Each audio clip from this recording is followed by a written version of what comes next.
Good morning. Welcome again to Morning Devotions, and thank you so much for our time together. I want us to go back to the book of 1 Samuel chapter 29 today. First of all, I want you to see the overview of this chapter. This is David and his men were at this time staying with Achish, the Philistine king, and the Philistine king was about to go to battle with the people of Israel, and the commanders did not want David and his men to be with them in battle as they went against Israel because they didn't trust them, and so they sent them away.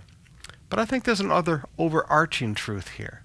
First of all, David was between a rock and a hard place, so God just made it easy for David not to be in this situation. David would never want to kill Israelites. And secondly, Saul and Jonathan were about to be killed in this battle. It would be very difficult for the people of Israel to ever accept David as king when he was part of the battle that killed King Saul. No matter how badly King Saul was despised, it would be very hard for David to ever have the loyalty of the people and the trust of the people if he was part of the battle that killed the king.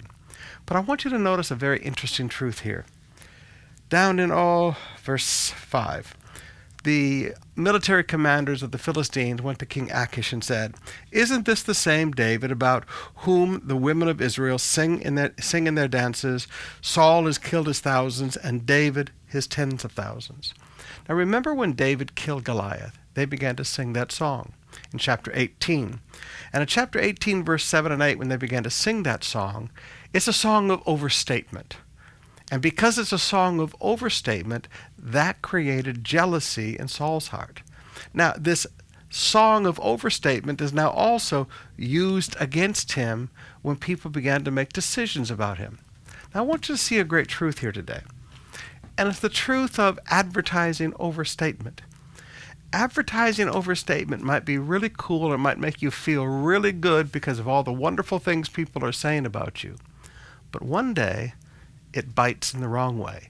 It creates jealousy in the hearts of people towards you, and people who want to disagree with you in the future use these overstatements to defend their position. Learn in life to just be who you are. And even though the overstatements of advertising and the overstatements and the flattery of people may feel good, when you tolerate it, it later becomes problems.